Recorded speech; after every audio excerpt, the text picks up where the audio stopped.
So hello YouTube, what's going on? Welcome to another tutorial series. My name is Josh, your tech guy right here. So in this video, I'm gonna talk about the theory of computation or the computing theory. So what is a theory of computation? It's a branch of computer science and mathematics which combine or merge together to deal with how efficient problems can be solved using a model of computation which is called an algorithm. Okay, in general, it studies the properties of computation, which in turn increases the efficiency at which computers can solve problems. This is done with an estimation of validity of solutions given through the computer.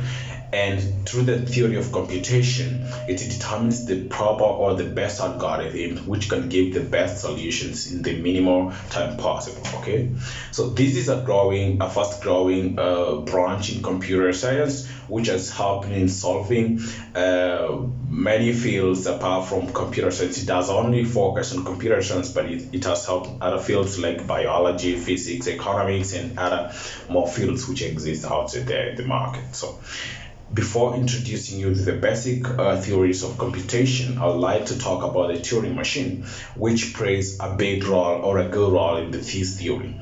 That theoretically, an abstract machine is used in the model of computation. And this abstract machine has got an infinite memory tape where information is being obtained and saved, and then after that it does the analysis of this saved information to determine which operation or which solution is feasible and which information is not. So in this case, we're talking about the Turing machine.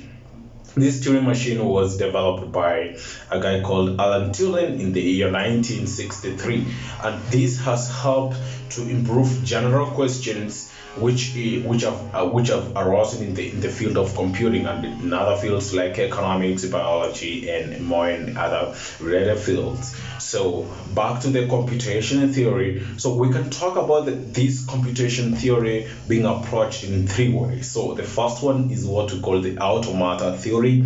The second one is what we call the computation theory. The third one is what we call the computational complexity theory. So in these three theories that we discuss about in terms of computational theory, I'm going to explain each, but I'm not going to go in detail. Maybe if we check on the next one. So automata theory is a branch which was established in the 20th century by the mathematicians, mathematicians who existed by that time. And the main aim of this theory was to analyze the behavior of infinite machines and how they solve problems. So the most powerful model on automata is called the Turing machine. So when we talk about automata theory, we are talking about the Turing machine, how the Turing machine as a machine was used to determine or come up with to solve problems by that theory. So the second one is called the computability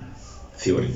So from the word computable, so this is where we were able to formulate a problem using the Turing machine, and then after that the Turing machine could never solve this problem.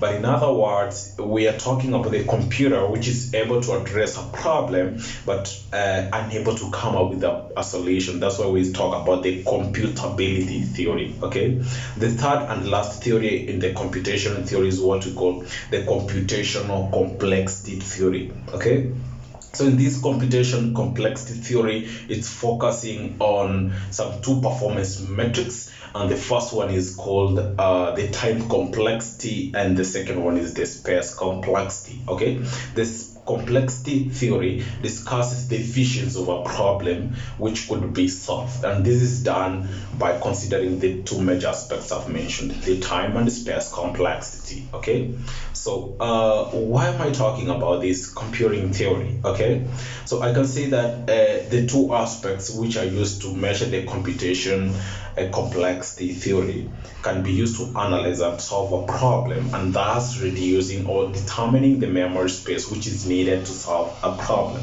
So if we have limited memory and our problem is much complex to fit on our infinite memory that we have, and then this theory of complexity is going to tell us that, you know what, the memory that we have in store is not enough to accumulate that problem to give us a feasible solution. So this is what we talk when we talk about computing in or time complex or time computing in computer science, and it's a very wide field which we can talk next time. So one question I can leave for you guys to comment on the comment section below is there anything that the modern computer science can add to these existing theories to increase on efficiency? If the answer is yes, comment by giving reasons. If the answer is no, also you can raise your feedbacks there and we can discuss in the next one. Thanks for watching, guys, and see you in the next one when we're going to discuss more about these